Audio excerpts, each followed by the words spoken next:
Yo, what's up? I'm Zabero. Welcome to Kii Conversations, and today we're here with Simon. Simon. And Simon, what do you do? I'm a co-owner of a online music store for musicians where they can sell merch and music and be in touch with their community. How did you even get to that point? Man. What mistakes did I do in my life? No. Like 5 years ago, I'm a web developer professionally, it's what gets me paid. The 5 years ago, I was helping out on a project called Resonate, which is trying to be like a Spotify alternative. But like, I don't know if you know this, but Spotify doesn't pay people very well. So I was trying to do the thing where it actually like pays people at least a penny per play. But it didn't work for a variety of reasons, but I was like writing the code for that project, and I was like, well, actually, most of this code works, and maybe if we just try to scale it back a little bit, I'll try to conquer the world. We can do something that works, and that was about 2 years ago, and yeah. Now you're here. Now I'm here, yeah. Wait, so what got you into web development? Pressure from my parents to go to college and do something that will get me paid well. I'm not going to say that it gets me paid well. I think that's like a myth about web development, but it does bring the bills in, I guess. It pays the bills. Hey, that's good enough sometimes. Yeah, no, it's very helpful. I'm very grateful for my job. Yeah, so are you a hacker? No, everything I do is above board. I know enough to know that I don't want to do any of that stuff. It's funny because like when I hear anyone who does coding or anything, I just like hacker. Yeah, no, and it's like the skills are very similar, and like you learn a lot of the stuff because like when you get taught it, you learn a lot of that stuff to be like, there are problems, there are like weaknesses in these systems, and you like learn how to do it. And like, I don't know, they're like, if I spent time and energy on it, I could probably like break into an easy to break in website, but I just don't want to do that. Yeah, that's still cool. Coding and all of that, that's basically the world now. Yeah, but it's also going away. For real? Like, AI is really good at it. Like, it's like not good at it that you could be like write a program. Like, it still needs a lot of guidance, but it's also like it's something that it's surprisingly good at. So, do you have fears for AI in your career field? But now we're getting like existential for me. I don't really enjoy like we're talking about like we're in the setting of like talking about like art and stuff like that. So like my work, I would it's like a puzzle, like, and it's like almost like I get like obsessive about trying to solve the puzzle, but also like it's actually really bad for you to spend hours behind a computer screen in this posture. And I'm actually, like if I find ways to not be behind a computer screen, I try to not be behind a computer screen.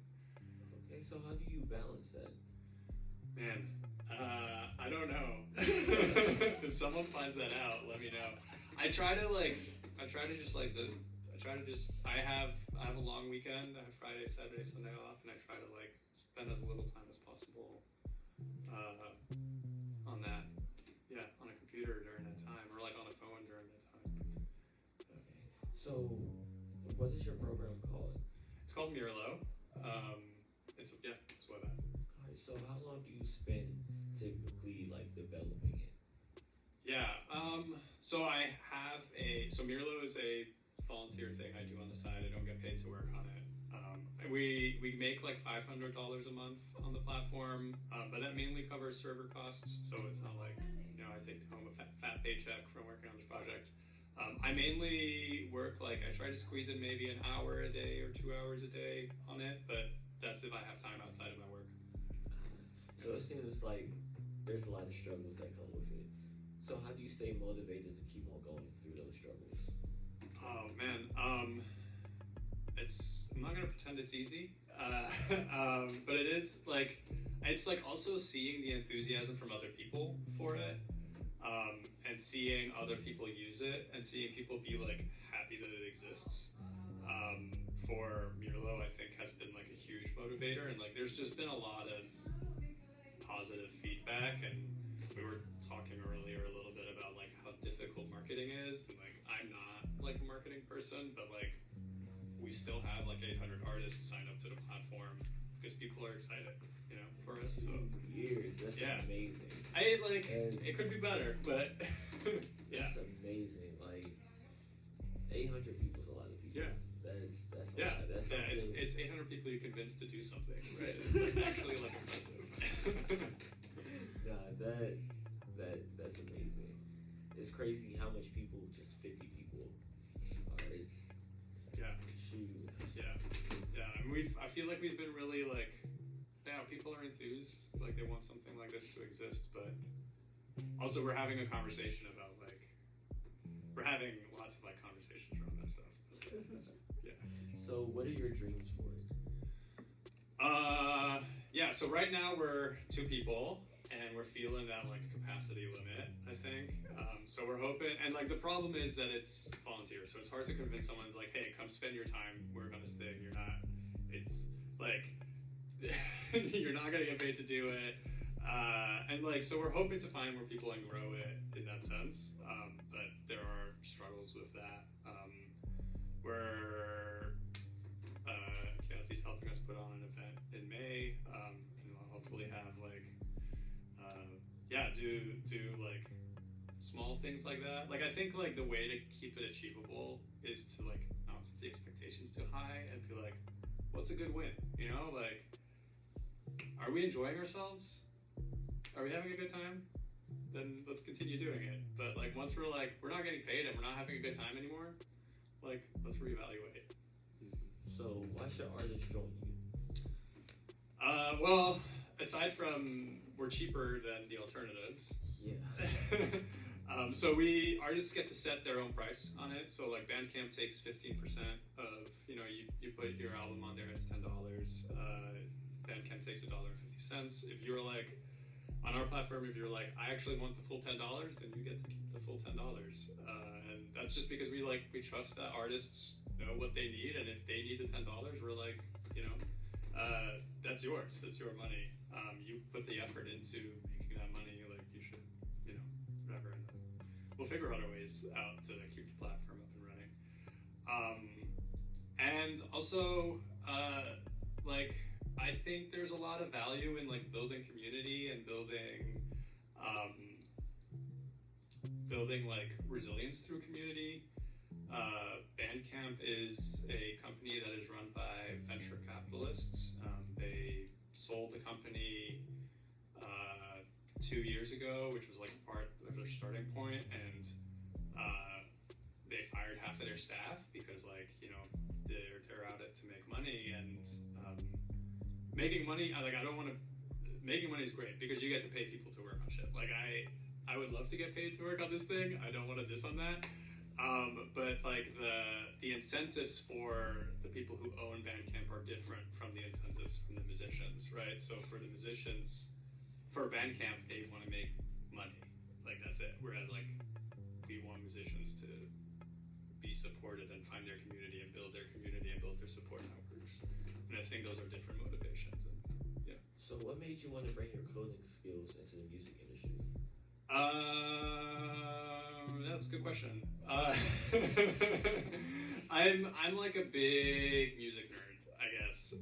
I spend I did a lot of radio DJing. Like I did public radio DJing, which sounds a lot more impressive than it is because this was like a radio station for 1,000 people. It was like in the middle of nowhere in Alaska, but it was just it was really great. I really loved doing it. You're from Alaska? I lived in Alaska for a while. Yeah, but it was really great, and I've done journalism, music journalism, so I come from I have that lens on all of that stuff too. I play music, but I've never try to sell music or even record music. But like we jam in the basement sometimes. But so you love music? Yeah, I just like music. Yeah. Hey, there's no other reason than that. Yeah. Just love for it. Yeah. No, I love that other people make great music. Yes. So that's why people should come to y'all. Because you love music. Because we love music. Yes. That's the best reason. Because as you said, a lot of the platforms that artists are offered are no longer pure to loving the art. Yeah, they're in it for money. Which, like that's the way that you survive, I guess. But that's also, we want to make it so that there's space for people to do the cool things that they want to do. Yeah, and music, I'm glad that y'all take it from like that viewpoint and you don't take everything from the artist, because making music, you have to put a lot of money into that. It's not cheap. To barely get anything back. Yeah. Same boat. Yeah. Same boat. Yeah. And it's, like, I feel it. It's like, I recognize it. Yeah, that is most definitely a challenge. So how do you get past your burnout stages? Yeah, like I said, burnout is real. I feel like for me, burnout comes the most when I feel like commitment isn't being matched. So like if people are like working together and they're like, yeah, we're committed, then I feel like actually you can like do a lot more than you would think you would do if you're like working together. But like if people are like, yeah, we're committed, but then they're not showing up, and that like ends up being a like thing, then that's when I feel the most, like personally when I feel the strongest burnout. And I think the way to like challenge that is to make sure that you're having fun, hanging out, and like having a good time. So like, do you build? How did you meet your partner? We've known each other for a long time. Like we used to do just like a lot of I don't know, like action support. Like just like this was like around the first Trump presidency, which is a fucking lifetime ago. But we were like doing like support for like abolish ICE things and stuff like that, so like on the ground things. And then we kind of knew each other in those networks, and we both realized we like music, and we're both like interested also in like alternative ways of like being in alternative system building. So like spaces where we think of how we are in relationship with each other, and then we like change how we are doing those things. And we're like, oh wait, we also had like these separate like experiences on these platforms that were like very informative, and like we learned a lot from those experiences, and we just started talking about them. And then after a while we were like, well, we should like do something with what we learned. And yeah, now we're here. And so that was like 3 or 4 years ago, and like it took us like 2 years of talking just to like be like, let's go, let's commit. Yeah. So the closest out, how has teamwork changed the way that you work? Yeah, teamwork makes things better. It makes things slower, but like I don't know that there's much that I've produced that hasn't become better by someone else's eyes being on it. That was a real line. That was a really... Yeah, that was a real line. I mean, there's stuff that I'm like, sometimes, I don't know, like I'm also doing classes right now, and like, you get assigned on a group project with someone, and you're like, But most of the times I feel like, things just become better when you work together. Like, there's probably a limit to when that stops being true, but like, most of the time I'm like, this thing that I wrote is better because someone else looked at it. Like, or this like code that I wrote is better because someone had an opinion on it. Like, it's just like, So do you recommend people working together? Hell yeah. More than solo? Yeah. I think it also depends on what you want to do. Like, I think there's like a lot of space for people being like, this is my like weird music project that like I love doing, and like it's like I don't know, it's the kind of like neurodivergent thing where you're like, I'm like in this mode, and like I'm Jay was saying, like just like getting like a minute in and you kind of forget about the rest of the world, and like, but then like turning around and being like, hey, what do you think about this thing, and like having someone give their opinion and like listening to that opinion, I think is always valuable. And then also being able to input. Yeah. This teamwork makes the dream work. Yeah, and it doesn't have to be like we're holding a paintbrush together, right? But it can be like you operate in different ways to come together. Yeah. That's dope. Yeah. All right, once again, we're here at Kii Conversations. This is Zabero and Simon. And we out. Woo! Peace.